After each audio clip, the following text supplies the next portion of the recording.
Assalamualaikum warahmatullahi wabarakatuh. Halo anak-anak, pada pertemuan kali ini kita akan membahas rangkuman pelajaran IPS kelas 7, tema 3, potensi ekonomi lingkungan, subtema aktivitas kegiatan ekonomi. Pembahasannya yaitu aktivitas kehidupan masyarakat masa lalu. Bagian A, aktivitas kehidupan masyarakat masa Hindu-Buddha. Leluhur bangsa Indonesia mempunyai kemampuan yang cerdas untuk menerima budaya baru dari luar. Kalian perlu cerdas dalam menerima dan menyaring budaya dari luar untuk dapat dipadukan dengan budaya asli Indonesia agar tradisi dan budaya Indonesia tetap lestari. Belum dapat dipastikan secara pasti bagaimana kemudian budaya India, terutama agama Hindu dan Buddha, dapat menyebar di Indonesia atau pada masa tersebut terkenal dengan sebutan Nusantara. Namun, kalian dapat memahami proses penyebaran dan perkembangan budaya India melalui teori-teori dari berbagai ahli. Yang pertama, teori Brahmana. Agama Hindu masuk ke Indonesia dibawa oleh Brahmana karena Brahmana adalah kasta yang memahami dengan benar kitab Weda dan bertanggung jawab untuk menyebarkan agama Hindu. Yang kedua, teori Waisya. Menurut teori ini, penyebaran budaya India dilakukan oleh pedagang India melalui jalur laut. Yang ketiga, teori Ksatria. Agama Hindu masuk ke Indonesia oleh para prajurit India yang ingin menaklukkan Nusantara. Mereka melakukan penyebaran agama Hindu melalui penaklukan wilayah atau prajurit yang melarikan diri setelah kalah perang. Yang keempat, teori arus balik. Berdasarkan teori ini, penduduk Nusantara yang ulung dalam berlaut melakukan interaksi di negeri India dan pulang ke Nusantara untuk menyebarkan agama Hindu yang mereka pelajari. Selanjutnya, aktivitas kehidupan masyarakat pada masa Hindu-Buddha dipengaruhi oleh beberapa kerajaan. Yang pertama, Kerajaan Kutai Martadipura, gerbang masa sejarah Nusantara. Kerajaan Kutai terletak di Kalimantan Timur di tepi Sungai Mahakam dan dibuktikan dengan ditemukannya 7 buah prasasti berbentuk yupa. Prasasti yupa bertuliskan huruf Palawa dengan bahasa Sanskerta. Huruf Palawa tersebut diidentifikasi bentuk dan jenisnya berasal dari sekitar tahun 400 Masehi. Pada salah satu yupa diketahui bahwa raja yang memerintah adalah Mulawarman, anak dari Aswawarman, cucu dari Kudungga. Menurut para ahli, nama Kudungga bukan nama Sanskerta dan dimungkinkan bahwa nama tersebut adalah asli Nusantara. Sementara nama Aswawarman disebut sebagai pembentuk keluarga atau Wamsakarta. Yang kedua, Kerajaan Tarumanagara, penanda peradaban sejarah Nusantara di Pulau Jawa. Pada sekitar tahun 400 sampai 500 Masehi, di Jawa Barat terdapat Kerajaan Tarumanagara.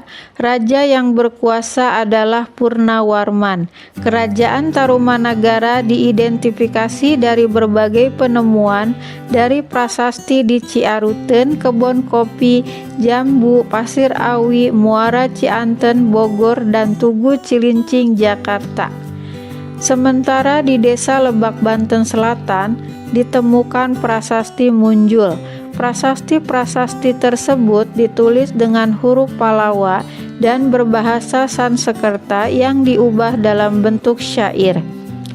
Pada prasasti Ciaruten didapatkan 2 tapak kaki. Dua tapak kaki dalam prasasti tersebut merupakan tapak kaki raja yang menyerupai tapak kaki Dewa Wisnu. Sedangkan pada prasasti Kebon Kopi terdapat gambar tapak kaki gajah raja yang dikatakan sebagai tapak kaki Airawata atau gajah Dewa Indra. Yang ketiga, Kedatuan Sriwijaya, sang penguasa perairan Nusantara. Sriwijaya merupakan bentuk kekuasaan dengan sistem kedatuan. Kerajaan Sriwijaya merupakan kerajaan termegah yang ada di Indonesia pada abad ke-7. Prasasti Kedukan Bukit pada tahun 605 tahun Saka menceritakan perjalanan suci yang dilakukan oleh Daputra Hyang dengan perahu. Ia berangkat dari Minangkabau dengan membawa tentara sebanyak 20.000 orang dan berhasil menaklukkan beberapa daerah. Yang keempat, Kerajaan Mataram kuno, nuansa kemewahan peradaban Nusantara di Pulau Jawa.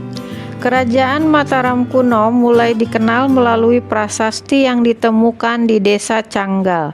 Prasasti ini ditulis dalam huruf Palawa dan diterjemahkan dalam bahasa Sanskerta yang indah dengan bertuliskan angka 732 Masehi. Isi prasasti Canggal memperingati pendirian sebuah lingga atau lambang Siwa di daerah Kunjara Kunja oleh Sanjaya. Di Kerajaan Mataram terdapat dua wangsa, yaitu Sanjaya dan Sailendra, yang memperebutkan kekuasaan. Pada pertengahan abad ke-9, kedua wangsa bersatu dengan perkawinan Rakai Pikatan dan Pramodawardhani, raja putri dari keluarga Sailendra. Bukti dari persatuan keluarga tersebut adalah Candi Plaosan. Yang kelima, Kerajaan Singosari, pendiri dinasti penguasa Nusantara. Raja pertama dari Kerajaan Singosari adalah Ken Arok.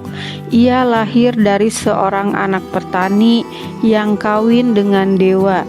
Ia diangkat anak oleh seorang pendeta yang mengabdi di Tumapel. Penguasa Tumapel saat itu adalah Tunggul Ametung. Ken Arok jatuh cinta pada istri dari Tunggul Ametung, yaitu Ken Dedes. Ken Arok membunuh Tunggul Ametung dengan kerisnya dan menikahi Ken Dedes. Kemudian Ken Arok mengambil kekuasaan di Tumapel. Pada tahun 1227, Ken Arok dibunuh oleh anak tirinya Anusapati, anak dari Ken Dedes dan Tunggul Ametung, sebagai balas dendam atas kematian ayah kandungnya. Yang keenam, Kerajaan Majapahit, supremasi kejayaan Nusantara. Raden Wijaya merupakan pendiri dari Kerajaan Majapahit. Ia raja yang tegas dan bijaksana. Raden Wijaya wafat tahun 1309 dan dilanjutkan tahtanya oleh Jayanegara. Pada pemerintahan Jayanegara, Majapahit banyak diterpa kesulitan dalam negeri. Kemudian Gajah Mada menunjukkan pengabdiannya dengan mengucap sumpah palapa untuk mempersatukan Nusantara di bawah pimpinan Majapahit. Tahun 1350, Tribuana Tunggadewi turun tahta dan digantikan oleh anaknya, yaitu Hayam Wuruk yang lahir pada tahun 1334. Hayam Wuruk bersama Gajah Mada membangun Majapahit untuk menjadi kerajaan yang dapat mempersatukan wilayah Nusantara dan kemakmuran rakyatnya. Selanjutnya, bagian B, aktivitas kehidupan masyarakat masa Islam. Islam masuk ke Nusantara melalui Tiongkok berdasarkan kepada Sultan Demak yang merupakan keturunan Tiongkok dan Wali Songo adalah peranakan Tiongkok. Masuk dan berkembangnya agama Islam di Nusantara akibat umat Islam memiliki navigator atau mu'alim dan pedagang muslim yang beraktivitas secara aktif di pelayaran dan perdagangan. Islam diterima oleh masyarakat Indonesia karena beberapa faktor.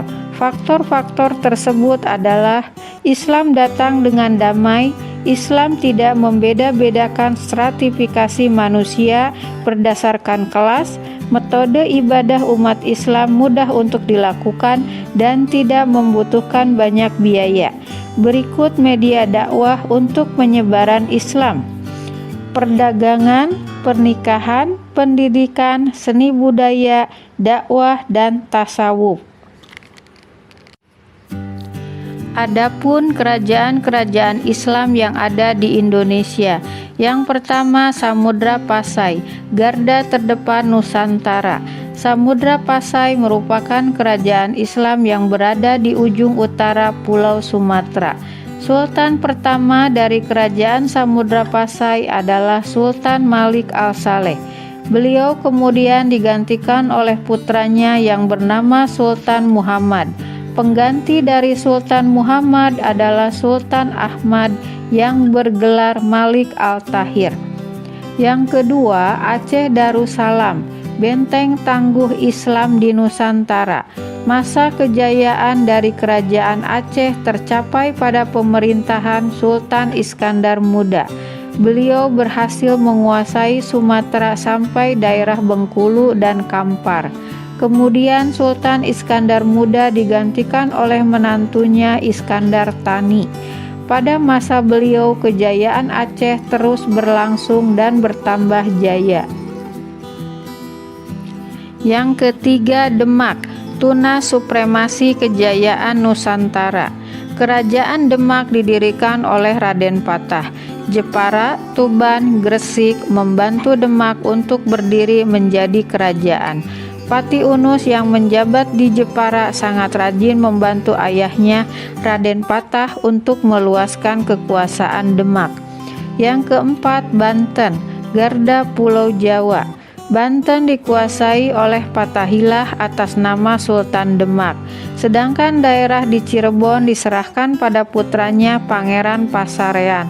Setelah Pasarean wafat, Fathahilah memegang kendali atas pemerintahan Cirebon dan pemerintahan Banten diserahkan pada putranya Hasanuddin.